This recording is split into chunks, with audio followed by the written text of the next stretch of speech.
s'appelle la foi qui persévère. Dieu a mis sur mon cœur de préparer l'Église à persévérer dans votre foi, malgré tout ce qui pourrait prendre place dans nos vies. Puis, le sous-titre ce matin, on va parler de Job, ce matin, de la foi de Job, puis de toute la famille de Job. Puis, la Bible, pas la Bible, mais le sous-titre, c'est « La foi a confiance en Dieu ». Drôle de titre, hein, frères et sœurs? La foi a confiance. La foi, c'est la foi en Dieu, là, c'est normal.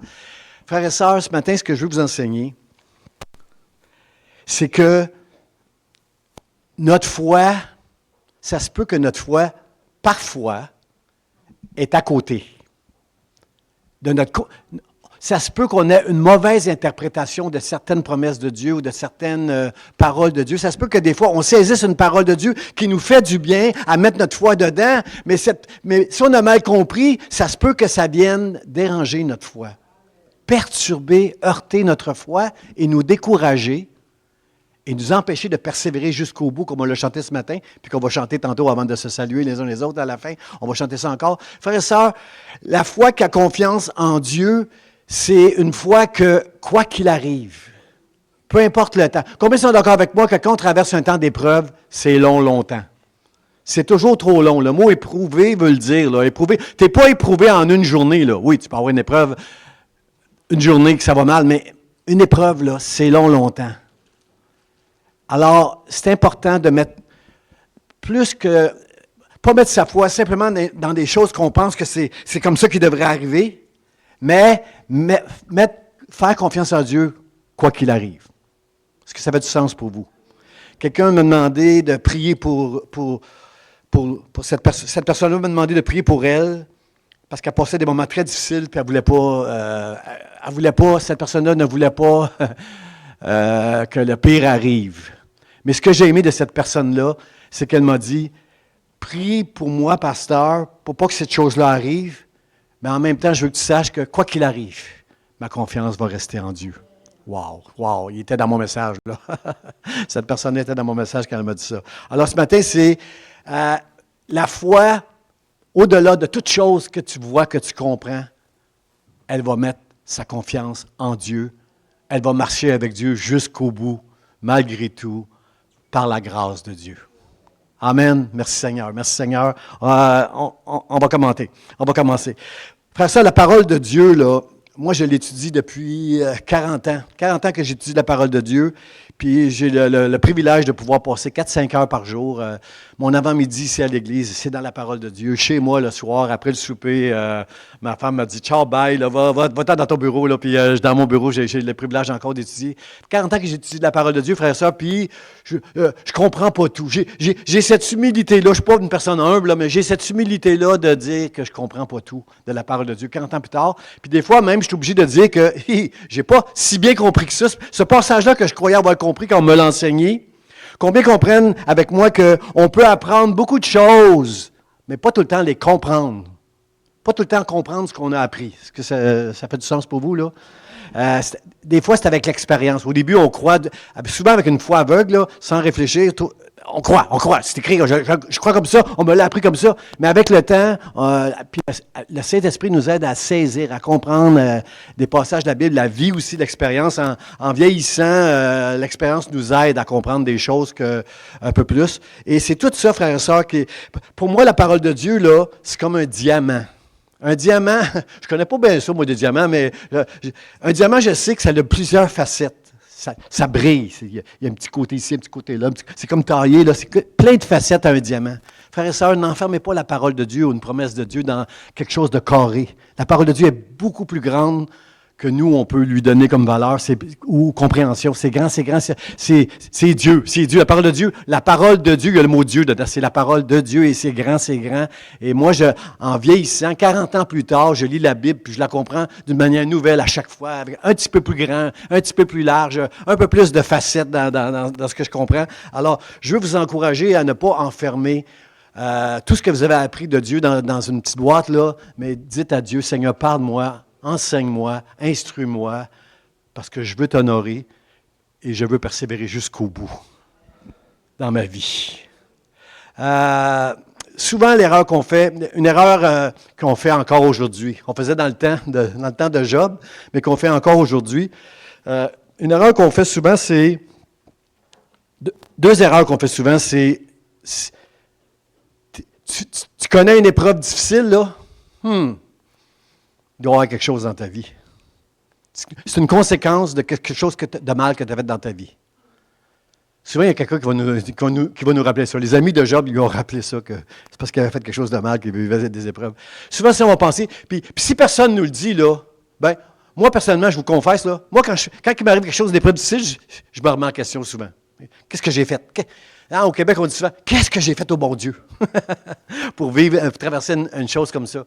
Souvent, on se condamne nous-mêmes. On se culpabilise nous-mêmes quand on traverse des moments difficiles, des épreuves. Pourquoi? Mes frères et sœurs, est-ce que je peux vous dire que la Bible nous dit qu'il n'y a aucune condamnation pour ceux qui sont en Jésus-Christ? Quand tu te condamnes, tu es en train d'enlever à Jésus tout ce qu'il a fait à la croix. Tu enlèves la gloire qui va à lui. Tu ne dois jamais te condamner. La culpabilité, ça ne vient jamais de Dieu.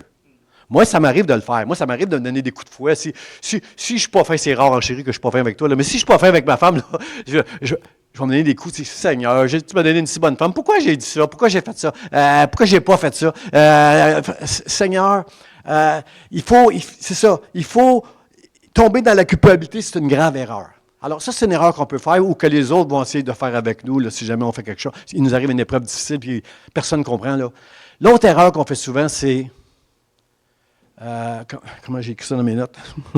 L'autre erreur, c'est tu souffres parce que tu as péché. Ou, là, l'autre erreur, c'est tu manques de foi. Aie la foi. Puis cette épreuve-là va être en arrière de toi.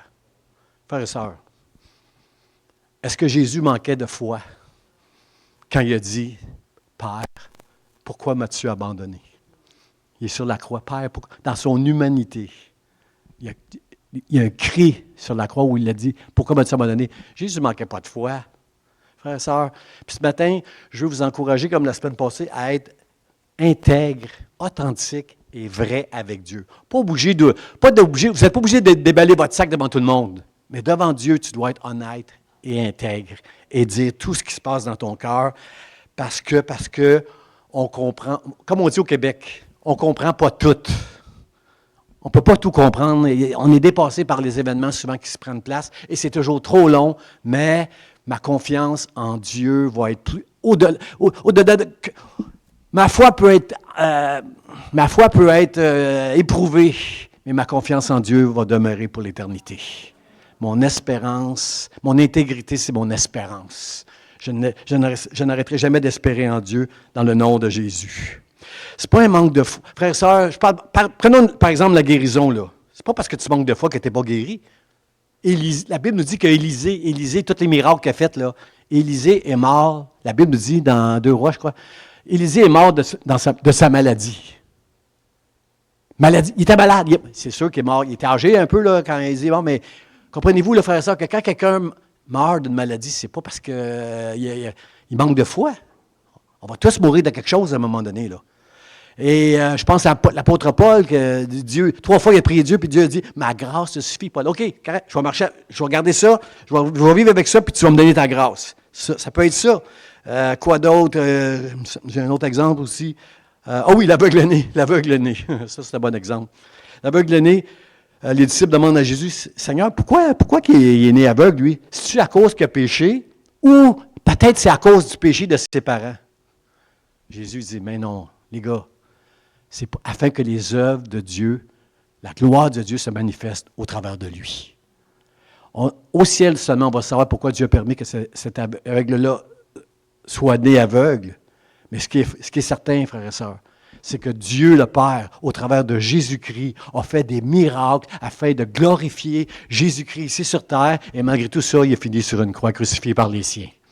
Tous les miracles que Jésus a faits, c'est par la puissance du Saint-Esprit pour prouver, le Père prouvait que c'était lui le Fils, lui le oint, c'était lui le Christ, l'agneau de Dieu qui a été envoyé. Et tous les miracles que Jésus a faits montraient que la gloire de Dieu. Jésus a dit, tout pouvoir m'a été donné sur la terre et dans le ciel. Jésus, le Fils de Dieu qui était homme, que les gens ont rejeté, il avait tout pouvoir, frère et sœur. Fait que, ne dites pas, s'il vous plaît, j'ai péché, c'est pour ça que je vais à une épreuve, ou je manque de foi, c'est pour ça que je suis dans l'épreuve. Fais juste mettre ta confiance en Dieu et tu seras béni. Tu vas être béni. Tu vas être éprouvé, mais tu vas être béni. À la fin, tu vas être béni. Peu importe comment Dieu va faire, tu vas être béni dans le nom de Jésus. Le texte qu'on va regarder ce matin, c'est dans Job, chapitre 1, verset 1. Il y avait dans le pays d'Utz un homme qui s'appelait Job. Et cet homme était intègre et droit. Il craignait Dieu et se détournait du mal. J'aime le livre de Job et je vous encourage cette semaine à passer au travers du livre de Job cette semaine. 7 jours, 40 versets. C'est pas mal de versets. C'est pas mal de versets. À peu près 6 versets par jour. Là, mais je vous encourage à lire le livre de Job. Vous avez un peu de temps là, pour peut-être en lire plus le week-end que pendant la semaine si vous travaillez fort. Mais c'est un livre très intéressant parce que c'est un livre très, très, très, comment je pourrais dire, on entre dans l'intimité de la vie de Job.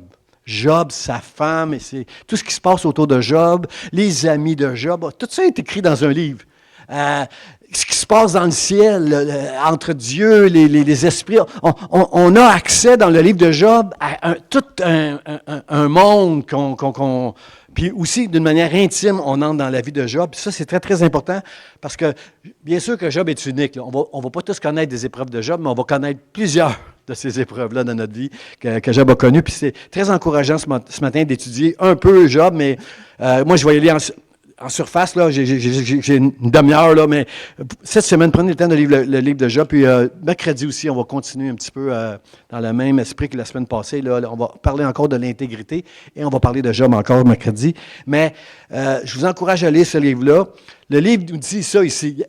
Un homme qui s'appelait Job. Cet homme était intègre et droit. C'était un homme juste. Il craignait Dieu et ça finit en plus en disant, malgré tout ça, l'auteur croit bon de nous dire en plus, inspiré par l'Esprit de Dieu, Dieu veut qu'on sache que malgré qu'il était intègre et droit et qu'il avait la crainte de Dieu, il se détournait du mal.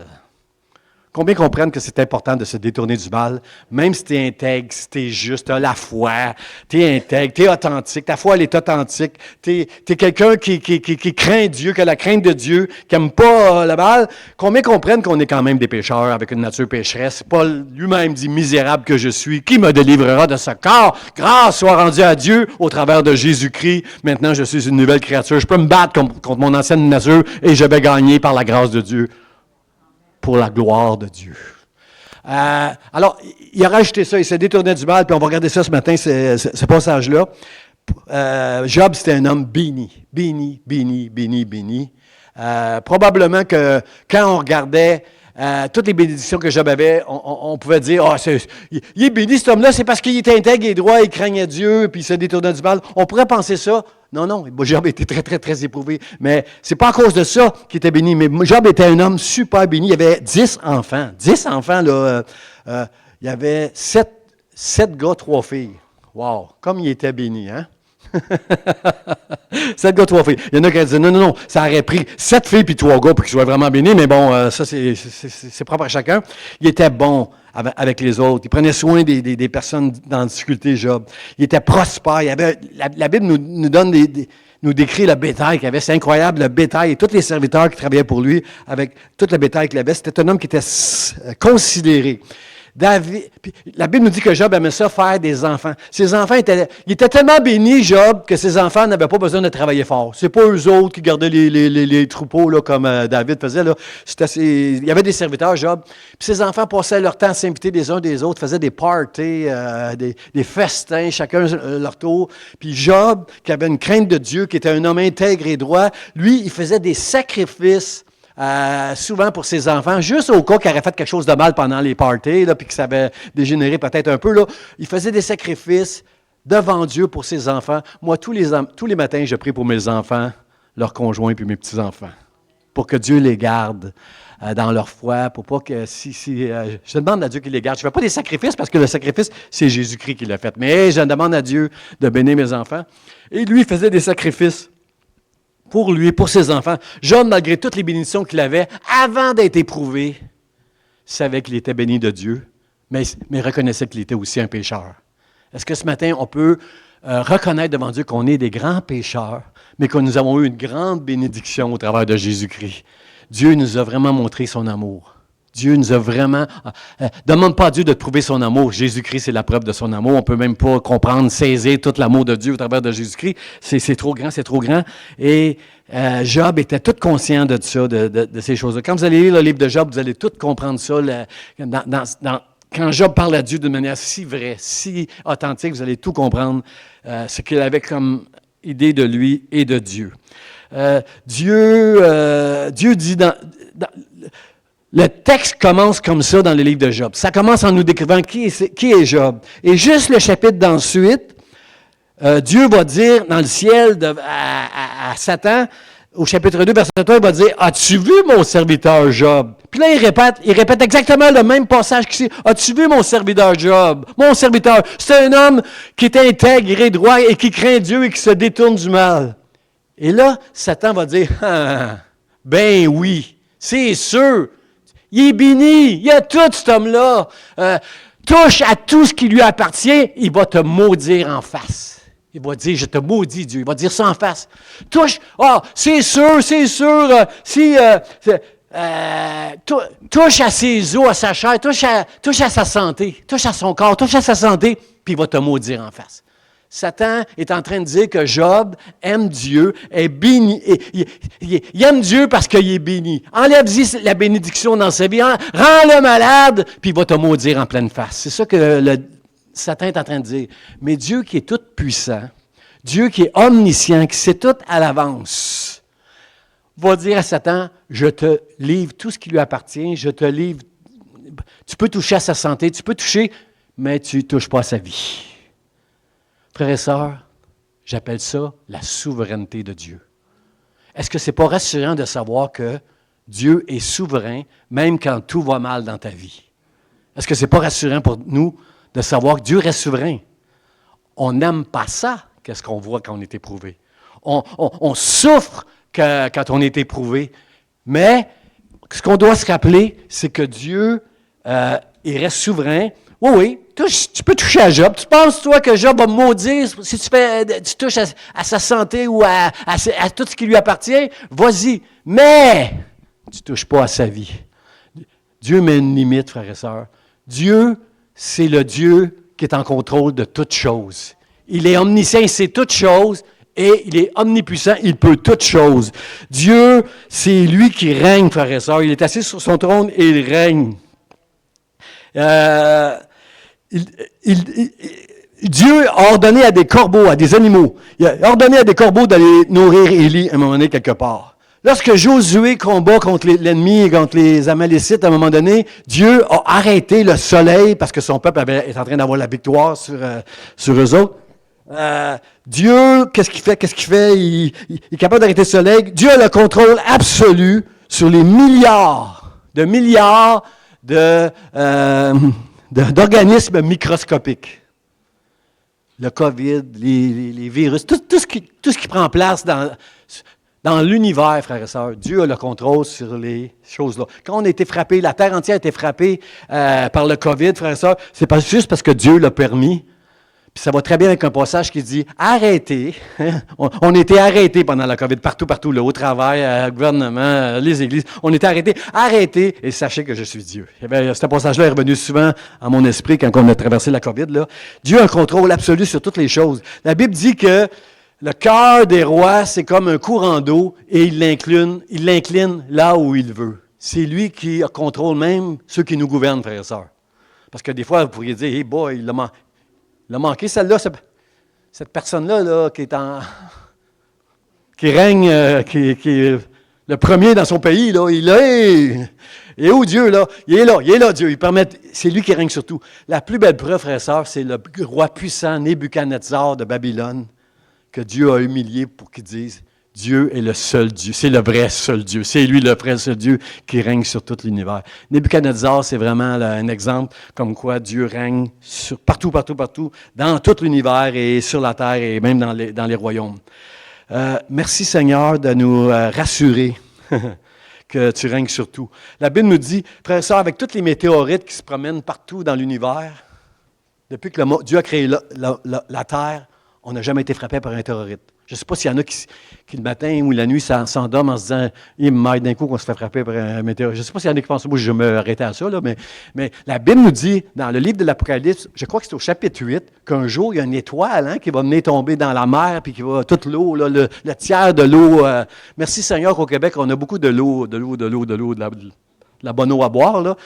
L'eau douce. La Bible nous dit que le tiers de l'eau va être contaminé un jour, parce qu'elle nous avertit que dans les derniers jours, il y a un moment donné, il y a un météorite qui va venir dans la mer, se jeter dans la mer, puis les fleuves vont être affectés, puis bon, on va connaître ça. Mais, en même temps, la Bible nous dit d'avance, ça veut dire que Dieu est souverain et est en contrôle de toutes choses, c'est lui qui règne. Je n'ai pas à m'inquiéter avec tout ce qui va prendre place devant mes yeux sur la terre, dans les royaumes autour de moi et ou à côté de moi, peu importe, qu'on soit ami ou ennemi, c'est Dieu qui règne. C'est Dieu qui est en contrôle de toutes choses et moi j'appartiens à Dieu. Seigneur, merci. Merci de me garder tout le temps, de faire confiance à toi dans le nom de Jésus. Merci Dieu, merci Dieu, merci Dieu. Frères et sœurs, dans les temps anciens, j'ai mis point d'exclamation tout de suite après ce mot-là. Dans les temps anciens, on pensait d'une manière, mais en réalité, on pense encore de cette manière-là aujourd'hui. Dans les temps anciens, on disait que si tu agis mal, il va y avoir des conséquences. Oui, c'est vrai, des fois, ça marche comme ça. Mais aussi, frères et sœurs, ce qu'on doit comprendre, ce qu'il faut qu'on saisisse ce matin, là, dans nos vies, c'est que des enjeux qui nous sont cachés, qu'on ne connaît pas. Pourquoi Dieu permet ça? Bien, on ne sait pas pourquoi. Mais c'est un enjeu que nous, on ne sait pas, mais que Dieu, lui, sait. Puis dans sa souveraineté, quand il permet des choses, ces enjeux cachés-là, faut qu'on comprenne, on doit comprendre qu'il y a un monde invisible qu'on ne connaît pas, qu'il y a une guerre spirituelle qui exerce une influence sur le monde qui nous entoure. Ces choses-là sont vraies, sont réelles. Éphésiens chapitre 6, verset 12 nous dit, tu n'as pas à lutter dans un monde physique, tu dois lutter contre un monde qui est spirituel, un monde où il y a des dominations, des esprits qui agissent. Puis le meilleur exemple qu'on a de ça, c'est dans le livre de Daniel, quand Daniel a prié, a fait une prière, puis qu'un ange est venu pour lui dire, Daniel, dès que tu as commencé à prier, j'ai été envoyé vers toi, mais j'ai dû me battre contre le chef du royaume de Perse qui m'a arrêté. Ça a pris 21 jours avant que je vienne. Comprenez-vous que dans les lieux célestes, il y a des guerres spirituelles, des esprits qui s'opposent au plan de Dieu suite à nos prières qui s'élèvent dans le ciel. Soyez patients avec vos prières, frères et sœurs. Il y a une guerre, il y a un combat spirituel, il y a des enjeux cachés qu'on ne connaît pas, qui nous dépassent, mais Dieu est en contrôle de toutes choses. Il est souverain, il est le roi des rois, Seigneur des seigneurs. Et je n'ai pas, oui, je vais m'inquiéter quand même. Soyons honnêtes, soyons authentiques et intègres. On va s'inquiéter quand même quand on va être éprouvé, mais on veut mettre notre confiance en Dieu. Il règne, il est souverain. Peu importe ce qui m'arrive dans mon corps, dans mes finances, dans ma vie, peu importe autour de moi ce qui va prendre place, Dieu règne et je veux mettre ma confiance en lui. Seigneur, aide-nous, aide-nous. Mon premier point, frères et sœurs, c'est la foi demeure toujours intègre. Cet homme était intègre et droit. Job, c'était un homme authentique. Sa femme était authentique. Ses amis n'étaient pas authentiques. C'est ce qu'on va voir ce matin. C'est les points que je veux toucher un peu ce matin. Regardez ce que sa femme va dire parce qu'à un moment donné, Job apprend que à 3 endroits différents, son bétail avec ses serviteurs vont mourir. Il y en a celui qui rapporte la chose va même dire à un moment donné, le feu de Dieu est tombé sur ton bétail, sur tes serviteurs, je suis le seul qui s'en est échappé. Une autre place, c'est d'autres choses. Tout son bétail, les Sabéens, les Chaldéens, des ennemis là, à l'époque, ils sont venus, puis ils ont emporté tes serviteurs, puis ton bétail. À un moment donné, il apprend que ses enfants, qui étaient tous réunis pour un festin, sont tous décédés à cause de cataclysme qui est arrivé. Puis là, sa femme arrive, puis elle dit, « Tu demeures ferme dans ton intégrité, hein? Maudit Dieu et meurt. Maudit Dieu et meurt. » Frère, ça, c'est spécial qu'elle ait dit ça. C'est spécial qu'elle ait dit ça. Quand Satan dit, « Touche à ce qui lui appartient. » Puis tu vas voir, Satan va te maudire en face. C'est assez spécial que cette femme-là, maudit Dieu et meurt. Puis savez-vous qu'est-ce qui est spécial? Dans le livre de Job, là, L'auteur est muet. Jamais Dieu ne va reprendre cette femme-là dans le livre de Job. Il va reprendre très sévèrement les amis de Job qui osent juger Job, là, mais jamais il va prendre cette femme-là. Pourquoi? Parce que toutes les mamans ici qui ont des enfants, vous savez très bien la douleur que tu peux avoir quand tu perds un enfant. Elle a perdu ses 10 enfants. Quelque part, elle a entendu que c'est Dieu, quelque part, qui était derrière ça. Là. Comprenez-vous que cette femme-là souffre, qu'elle est juste authentique devant Job. Là. Nous, on a accès à un livre. Elle ne sait pas là, que ses paroles vont être retenues dans un livre qu'on va lire, nous autres, 2000 ans plus tard. Là. Plus que 2000 ans. Là. Job, c'est un vieux livre. Maudit Dieu est mort. Elle ne le sait pas, elle, là. Mais c'est une femme qui souffre, qui a perdu ses enfants. C'est une femme qui est authentique, qui fait juste... Cette femme-là, elle en veut à Dieu. Est-ce que ça se peut des fois que notre premier... dans l'émotion, ça se peut que des fois on en veut à Dieu? Hein? Si c'est quelque part, des gens qui ont déjà été rétrogrades, ont été déçus de Dieu. C'est pour ça qu'ils ont lâché le Seigneur à un moment donné. Ils ont été déçus de Dieu. Il y a quelque chose qui n'a pas marché. Puis ce livre-là nous rapporte que cette femme-là en veut à Dieu, elle est déçue, elle est pleine de rancœur. Il y a quelque chose d'injuste qui a pris place. Là, puis maudit Dieu, puis meurt. Elle va dire ça, frères et sœurs. Puis nous, on pourrait la juger, mais moi, je ne la jugerai pas. Moi, je ne la jugerai pas parce que la Bible ne la juge pas. Puis je sais que cette femme-là, c'est son cœur qui parle. Là. Elle ne va pas crier ça sur tous les toits. Elle dit ça à son mari. Là. C'est une mère qui souffre, qui ne comprend pas. Puis elle en veut à Dieu. Mes frères et sœurs, j'aimerais vous donner une autre personne, un autre personnage. Je connais pas, non, mais j'ai entendu un pasteur qui a demandé à un moment donné à une femme qui a connu une épreuve comme ça, qui a perdu un enfant. Il a posé la question à la femme, est-ce que tu en veux à Dieu? Il voulait savoir, il voulait l'aider, la femme, puis il a dit, est-ce que tu en veux à Dieu? Elle dit, non, pasteur, j'en veux pas à Dieu. J'en veux pas à Dieu. Parce que cette épreuve-là, là, que j'ai traversée, j'aurais pas pu la traverser sans Dieu. Ça fait du sens pour vous, les mamans? Tu peux la traverser sans Dieu, mais là, ça va être une vie d'amertume. L'amertume, c'est tristesse, rancœur, injustice. C'est une vie misérable qui t'attend quand tu traverses une épreuve, puis tu en veux à Dieu toute ta vie. Parce que toute ta vie, tu vas être misérable. Si ça, n'était pas arrivé, j'aurais été heureux. Puis là, je suis malheureuse, parce que ça, c'est arrivé. Frère et sœur, j'en connais des personnes ici, dans cette église, qui ont passé des épreuves très, très, très difficiles, puis qui ont remis leur vie entre les mains de Dieu, et qu'aujourd'hui, ils n'ont pas une vie misérable. Ils n'ont pas une vie de rancœur, de tristesse, puis d'amertume, puis d'injustice. Ils font juste mettre leur confiance en Dieu. Je rends grâce à Dieu pour les personnes que je connais ici, dans cette église, dans cette maison, qui ont traversé des moments très difficiles. Je rends grâce à Dieu pour la confiance qu'ils mettent en Dieu, pour la gloire de Dieu. Sans Dieu, je n'aurais pas pu passer cette injustice-là. Oh Seigneur, merci pour cette femme-là. Ça m'a vraiment béni quand j'ai entendu ce témoignage-là. Dans le monde invisible, frère et sœur, dans le monde invisible, il y a des enjeux cachés. Puis dans le monde invisible, il y a des choses qu'on ne sait pas. Nous, on le sait ce matin à cause que c'est écrit dans la Bible. Mais vous vous souvenez que Satan il a dit à Dieu, si tu touches à sa vie, à son corps, sa santé, ou à ce qui lui appartient, il va te maudire en face. Elle ne sait pas. On n'est pas dans le ciel. Ni Job, ni sa femme ne savent ça, là, ce qui s'est dit dans le ciel. Là. Vous ne trouvez pas ça spécial que cette femme-là, au lieu de dire, « oh ben là, tu demeures fait dans ton intégrité, là, ben moi, là, je suis bien déçu, là, puis je suis bien triste. » Vous ne trouvez pas ça spécial qu'elle va aussi loin que de dire « maudit Dieu ». Quand Satan il a dit « il va te maudire en face ». Comprenez-vous, frères et sœurs, que cette femme-là a subi quelque part dans le monde invisible, dans cette guerre spirituelle, comprenez-vous qu'elle a été influencée pour aller toucher Job au point de maudit Dieu, Job, regarde tout ce qui nous est arrivé, il nous a enlevé tout ce qui nous appartient, maudit Dieu. Comprenez-vous qu'il y a quelque chose ici de très, très, très spirituel qui prend place? Au travers de la femme de Job, Satan veut faire du mal à Job. Frère et sœurs, est-ce que vous êtes d'accord avec moi que ce sont les personnes les plus proches des fois autour de nous, soit au travail ou même dans notre maison, qui vont nous toucher des fois pour nous faire du mal, mais ce n'est pas eux qui nous font du mal, mais ce n'est pas, tu n'as pas à lutter contre la chair et le sang, tu n'as pas à lutter contre ton conjoint ou contre tes enfants ou contre ton frère, tu as à lutter contre des esprits célestes, des esprits méchants dans le lieu céleste, qui au travers des gens que tu connaisses, vont essayer de te toucher. Quelqu'un au bord de la rue que je ne connais pas, à l'épicerie, ne peut pas me faire du mal comme des gens qui sont proches de moi. Puis, est-ce qu'on est d'accord que Satan est très rusé?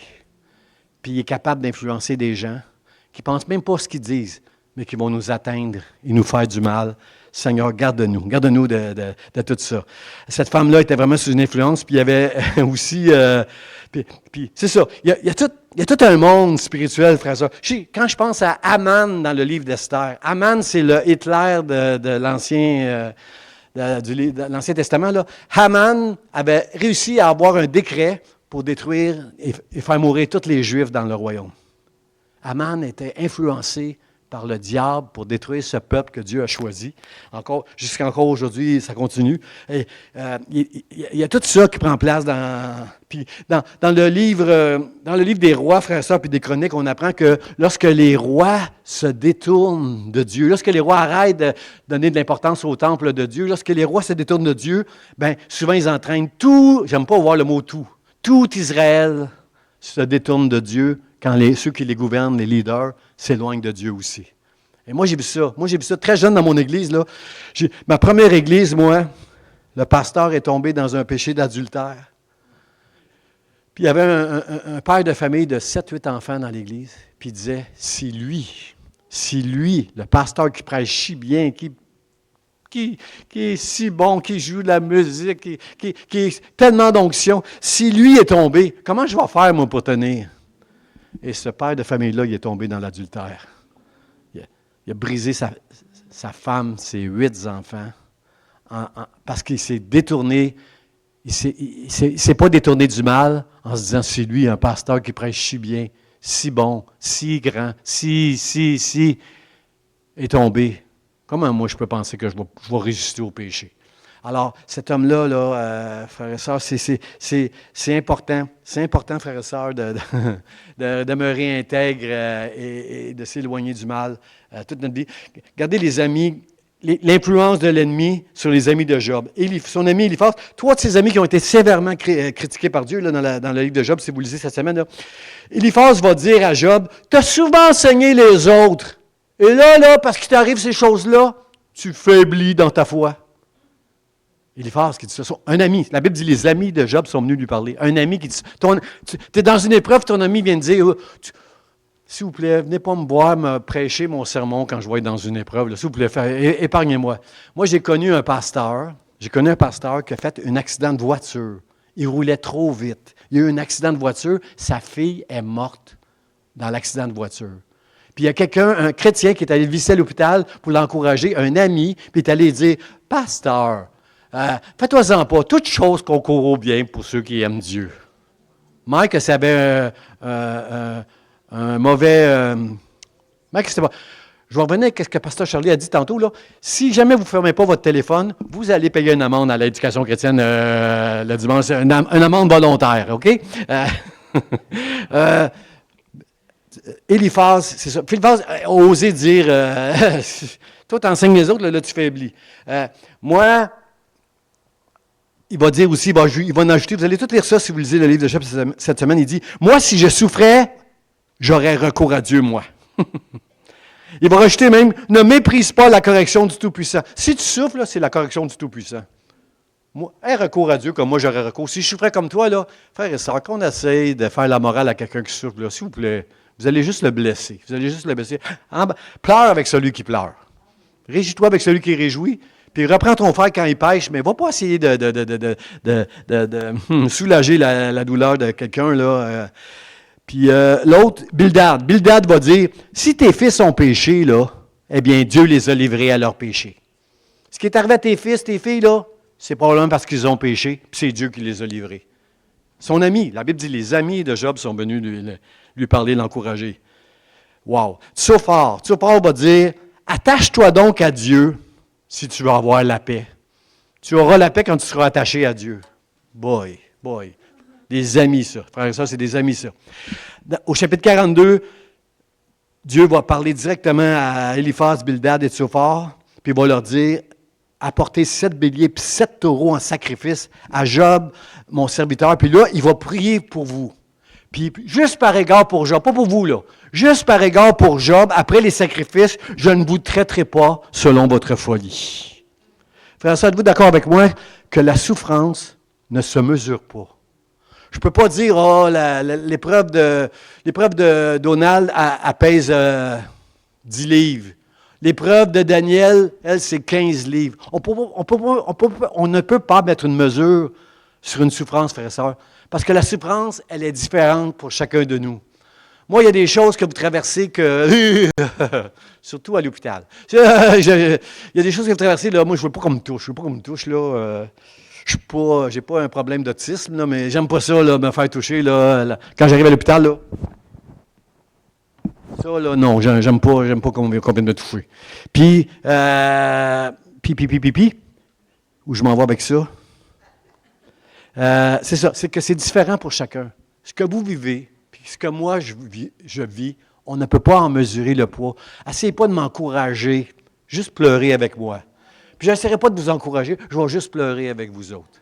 J'ai cette compassion-là, quand quelqu'un souffre, que je suis capable de juste pleurer. Je vais prier en cachette, mais je ne veux pas essayer Essayez pas, vous allez blesser quelqu'un. Si vous essayez juste d'atténuer sa blessure, sa douleur, ce qu'il traverse, parce qu'on ne peut pas mesurer la douleur. On ne peut pas calculer ça. Ça n'a pas la même mesure pour chacun de nous. Alors, soyons pleins de respect, soyons pleins d'amour et d'affection et de douceur envers ceux qui souffrent, plutôt que d'essayer de les secouer pour qu'ils sortent de leur épreuve. Là. Allons pas là, frères et sœurs. Est-ce que je peux entendre un amen?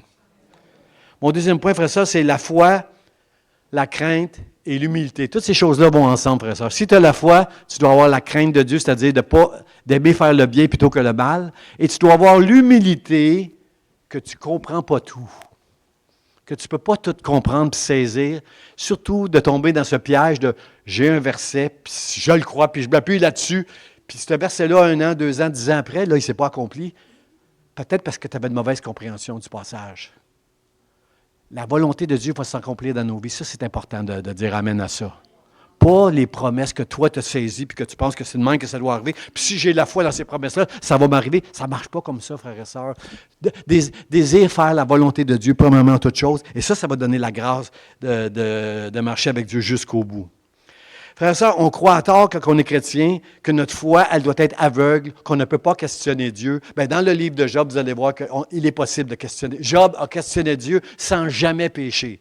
Oui, il a péché quelque part en pensant qu'il y avait quelque chose qui était injuste qui lui arrivait. J'ai rien fait. Je suis un pécheur, Seigneur. Mais pourquoi tu te bois avec moi? Je suis juste un homme. Pourquoi tu me bois avec moi? Laisse-moi tranquille. Je suis juste un homme. Mes jours sont pas longs sur la terre. Laisse-moi respirer un peu. Comprenez-vous que Job, il est juste honnête avec Dieu. Parce qu'il croit quelque part que quelque chose d'injuste lui est arrivé, mais il comprend qu'il n'y a rien d'injuste qui peut venir de Dieu.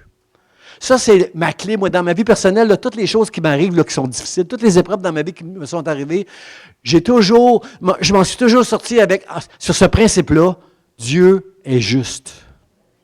Dieu est juste et il m'aime.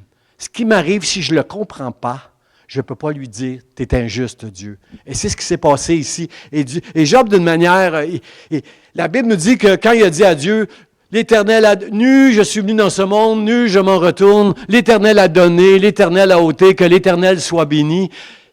Avec sa bouche, c'était vrai. Avec son cœur, c'était vrai. Mais il ne comprenait quand même pas. Vous allez lire dans le livre qu'il trouvait quand même qu'il y avait quelque chose d'injuste qui lui était arrivé. C'était un homme juste, qui avait une foi, une intégrité, qui se détournait du mal, qui avait la crainte de Dieu, qui ne comprenait juste pas ce qui lui arrivait. Frères et sœurs, est-ce qu'on peut comprendre une épreuve aussi difficile que celle qui est arrivée à Job? Est-ce qu'on peut comprendre ça? Nous, on connaît un peu les enjeux cachés dans le livre. Lui, il ne sait pas ces enjeux-là. Et quand il nous arrive une épreuve difficile dans notre vie, là, la pire, je pense, c'est perdre un enfant. Après ça, c'est notre santé. Après ça, c'est toutes sortes de choses. Là. Et comment on peut passer au travers de ça, frères et sœurs?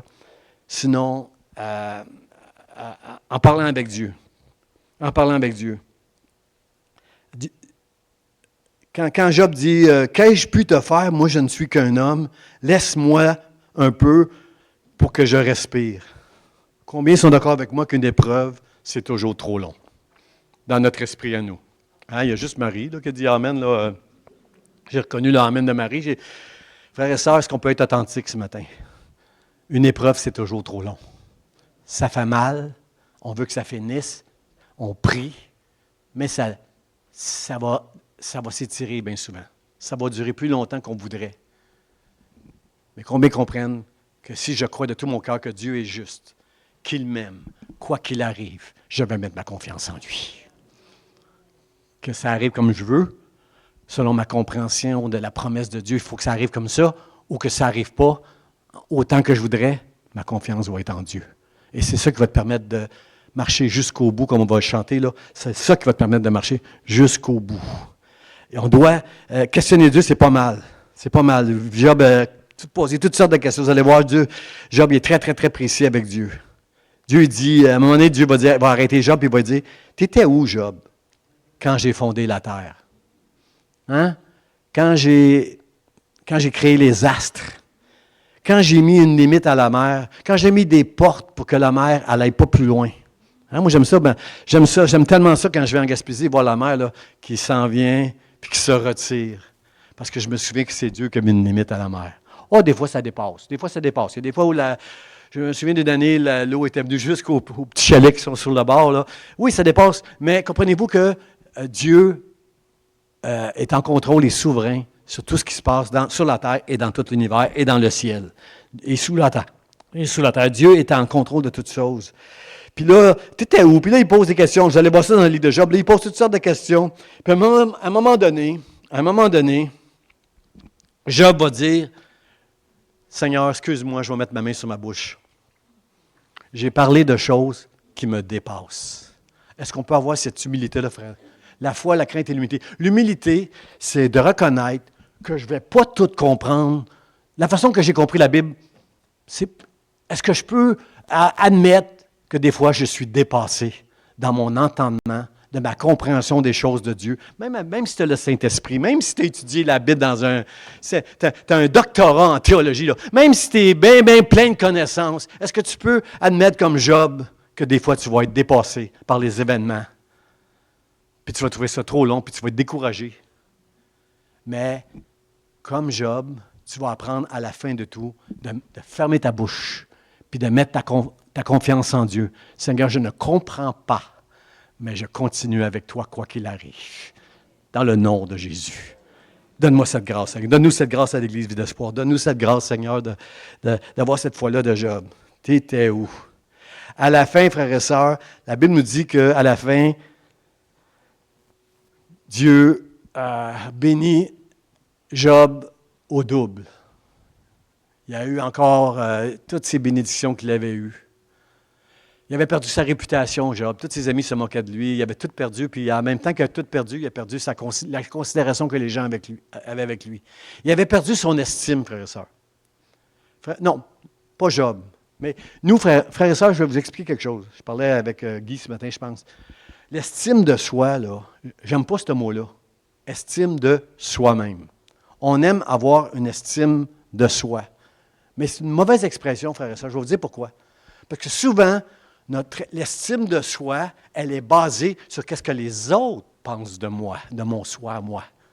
Ce que les autres pensent, c'est très important pour moi. Puis mon estime, si je ne suis pas assez considéré, là, hein, si je suis en train de parler avec Nicole, puis là, quelqu'un vient à côté puis nous déranger, puis là, Nicole arrête de me parler, puis elle parle avec l'autre. « Hey, Nicole, je suis en train de parler avant l'autre, là. Pourquoi tu m'estimes pas? » Comprenez-vous que quand ton estime de soi se base souvent sur qu'est-ce que les autres pensent de toi, mais ton estime de soi, c'est qu'est-ce que Dieu pense de toi qui est important que tu comprennes. Et Job, lui, le savait. Il dit, je vais fermer ma bouche. J'arrête de questionner Dieu. Je ferme ma bouche. J'ai parlé des choses qui me dépassent, que je ne comprends pas.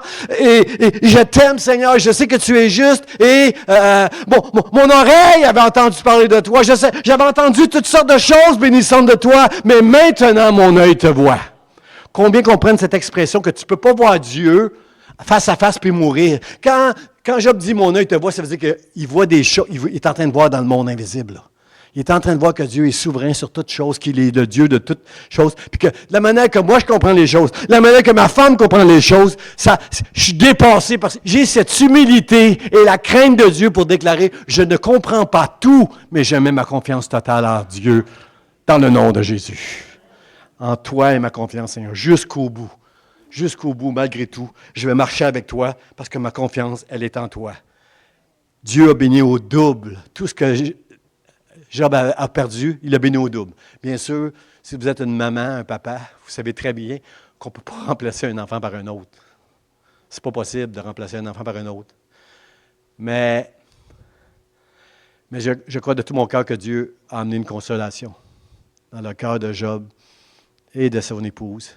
Puis qu'au travers de ces autres enfants que sa femme lui a donnés, je veux croire qu'ils ont été bénis. C'était des gens qui étaient bénis. Mais l'affaire, c'est que Satan a osé dire à Dieu, c'est parce que tu le protèges. Ce n'est pas de manière désintéressée qu'il t'aime. Enlève-y ce qui est précieux à ses yeux, ce qui se possède. Touche à son corps, à sa santé, puis tu vas voir, il va te maudire. Dieu dit, Dieu a donné, Dieu a ôté, que Dieu soit béni. Mon oreille avait entendu parler de toi, mais maintenant mon œil ta voix. Éternel, je me prosterne devant toi. Je mets ma confiance en toi. Il n'a pas dit dans le nom de Jésus, mais il croyait certainement à l'ange de l'Éternel. Certainement qu'il croyait en ça.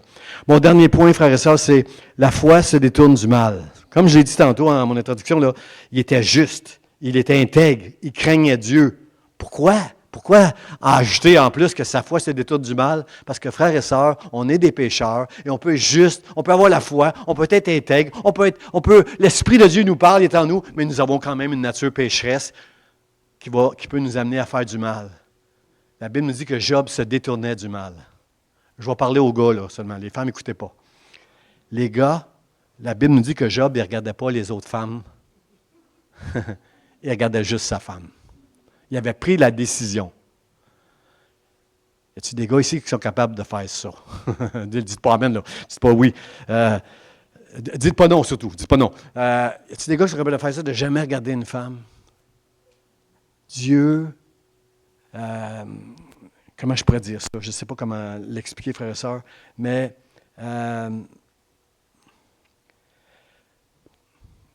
Job, c'est quelqu'un qui a décidé qu'il allait se détourner du mal, puis d'enfermer son cœur et ses yeux dans un coffre-fort pour ne jamais pécher contre Dieu. Pécher contre sa femme, c'est pécher contre Dieu. Quand on se marie, on demande à Dieu de nous aider, on dit à Dieu, on promet à Dieu qu'on va aimer notre femme comme Christ a aimé l'Église.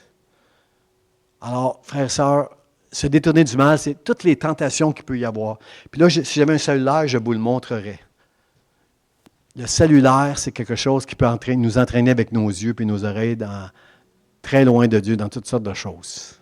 C'est attirant, c'est séduisant, c'est attrayant, c'est facile J'en connais des gens qui sont sur leur cellulaire et ils peuvent passer des heures là-dessus là, à juste perdre leur temps à toutes sortes d'images et toutes sortes d'affaires. Alors, puis surtout que c'est intelligent, des cellulaires. Les images que tu vois des fois au travers de Facebook, des trucs de même, là, des sites, là, ils vont te mettre des images. Tu parles, tu es en train de parler. Tu es en train de parler. Hey, on va-tu aller à Cuba cette année? Il y a toutes sortes de choses bizarres qui se passent en ce moment à Cuba. On va-tu y aller cette année? Et là, tout à coup, tu reçois une publicité de Cuba sur ton téléphone parce que Siri a entendu parler de Cuba. Comprenez-vous qu'il va te donner des choses qu'il sait. Le téléphone sait c'est quoi qui t'intéresse. Il y a des enjeux spirituels, il y a un monde spirituel, il y a des guerres spirituelles, frères et sœurs, qui passent au travers de notre cellulaire des fois, puis on ne sait même pas, là, on est tellement innocents, nous autres. Là.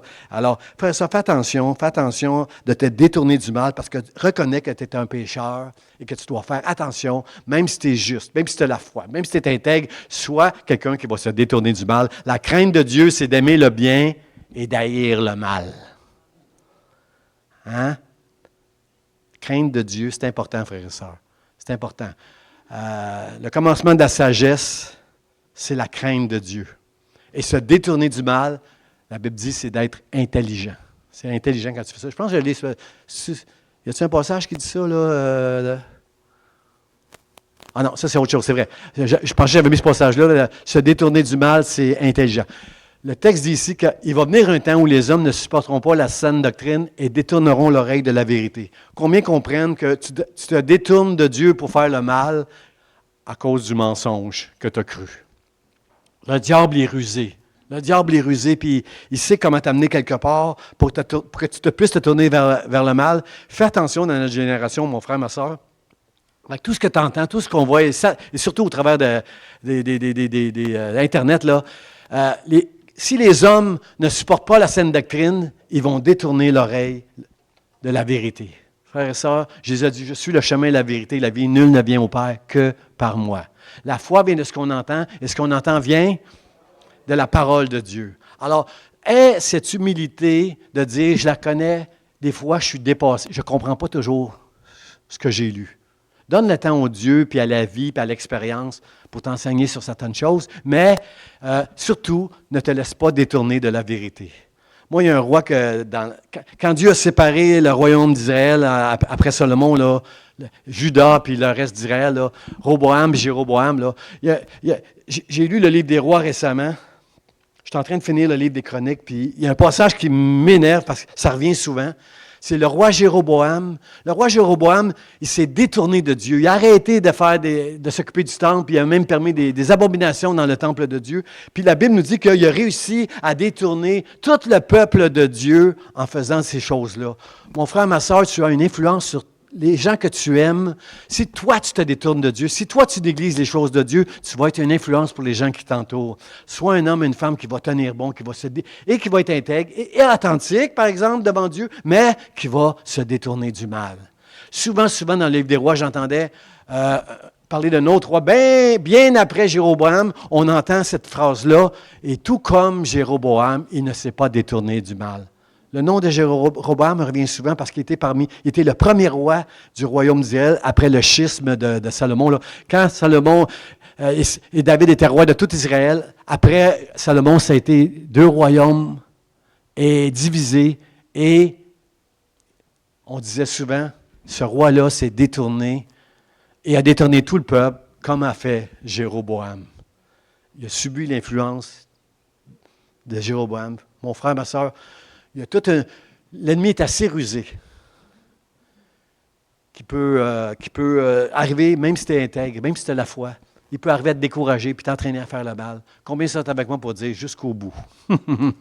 Jusqu'au bout, je vais marcher avec Dieu dans le nom de Jésus. J'invite les musiciens pour le mot de la fin, frères et sœurs. Le mot de la fin, c'est « Et Dieu qui est fidèle ne permettra pas que vous soyez tentés au-delà de vos forces. Mais avec la tentation, il préparera aussi le moyen d'en sortir afin que vous puissiez la supporter. » Le mot tentation ici, j'ai été dans le grec original, dans le livre original qui est écrit en grec. Le mot tentation ici, c'est le mot perazzo. J'espère que je dis bien perazzo.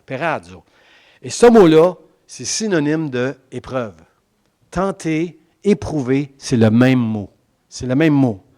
Et Dieu est en train de nous dire, il nous dit quelque chose ici, il nous enseigne quelque chose de très important, frères et sœurs. Il nous dit que Dieu ne permettra pas que vous soyez tentés au-delà de vos forces. Frères et sœurs, quelqu'un dit « Amen ». Ah! Ah! Wow! Frères et sœurs, mes tentations, mes épreuves à moi, vos épreuves à vous, on ne réagira pas pareil.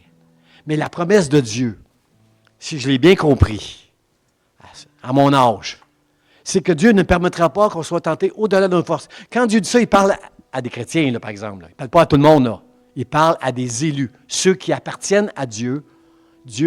Quand Jésus a dit à Pierre, « Pierre, le diable veut te cribler comme un froment, mais j'ai prié pour toi. » Chacun de nous qui appartenons à Dieu, Dieu a prié pour que ta foi ne soit jamais perdue, ne soit jamais tu vas être assez éprouvé. Jamais ta foi, les épreuves que tu vas avoir ne seront jamais au-delà de tes forces. Pour ça, ce que je veux te dire ce matin, c'est qu'il y a ici des gens qui ont une très grande foi dans cette Église. Et je ne les nommerai pas. Mais il y a des gens ici qui ont passé des grandes épreuves dans leur vie. Et quand on traverse des grandes épreuves, êtes-vous d'accord avec moi qu'on a toujours l'impression que c'est au-delà de nos forces? Moi, je traverse des choses, là, et souvent, j'ai dit à Dieu, c'est au-delà de mes forces. J'arriverai pas, je n'y arriverai pas, c'est au-delà de mes forces. Quand on traverse quelque chose de vraiment, où on souffre, la femme de Job, par exemple, il y a des choses, là, c'est vraiment trop pour nous. Mais la Bible dit que si tu appartiens à Dieu, ça ne sera jamais au-delà de tes forces, qu'est-ce que tu es en train de vivre. Dieu va être avec toi, puis il va te garder. Puis il va te faire du bien. Il va te trouver le moyen d'en sortir afin que tu puisses la supporter. Alors moi, ce que je dis, c'est que si tu as traversé des grandes épreuves, c'est parce que Dieu considère que tu as une grande foi qui t'a permis de passer au travers de ces épreuves-là. Alors, je veux vous lire, avant qu'on chante ce chant qui dit « Jusqu'au bout », puis on va déclarer à Dieu, « Seigneur, donne-moi la grâce. Moi, je suis un pécheur. Moi, je suis faible, Seigneur. Donne-moi la grâce de marcher avec toi jusqu'au bout. » Juste avant, je vais vous lire un passage du catéchisme de pas Westminster, là, après Westminster, catéchisme de Heidelberg. Catéchisme de Heidelberg, c'est suite à la réforme là, sur la réforme qui est arrivée à un moment donné pour sortir l'Église de la religion, puis s'appuyer sur la parole de Dieu, sur Christ. Le catéchisme de Heidelberg va dire ceci, frères et sœurs, à l'Église. Je l'adopte cette citation-là. Ça dit, nous serons patients, nous les chrétiens, les élus, le peuple de Dieu, nous serons patients dans l'adversité et reconnaissants dans la prospérité et nous garderons confiance quoi qu'il arrive. Frères et sœurs, êtes d'accord avec moi que c'est facile à dire quand on n'est pas éprouvé, ça. Je vais rester persévérant, puis je vais te faire confiance quoi qu'il arrive. En sortant d'ici, tu sais que tu peux être éprouvé solide. Si tu n'es pas authentique, si tu n'es pas vrai, tu peux être éprouvé. Fait que, ce matin, on ne veut pas le dire avec notre bouche. On veut chanter avec nos musiciens ce chant-là jusqu'au bout. Jusqu'au bout, je vais persévérer, Seigneur. Peu importe ce qui arrive. Pourquoi? Parce que tu vas me faire grâce et moi, je vais mettre ta confiance. Pas dans une manière que moi, j'ai compris. Parce que dans mon humilité, je veux admettre que des fois, je suis dépassé par les événements. Je suis dépassé par tout ce qui prend place autour de moi. Mais quoi qu'il arrive, je mettrai ma confiance en toi, dans le nom de Jésus, afin d'être heureux dans ce monde avec tout ce qui prend place pour la gloire de Dieu. Dans le nom de Jésus, est-ce que je peux entendre? Amen. On peut applaudir le Seigneur, frères et sœurs. Il est souverain et il est avec moi. Levons-nous et demandons à Dieu sa grâce lorsqu'on chante ces paroles-là. Jusqu'au bout, je veux te suivre. Jusqu'au bout, Je veux te suivre jusqu'au bout. Je veux te suivre jusqu'au bout. Je veux te suivre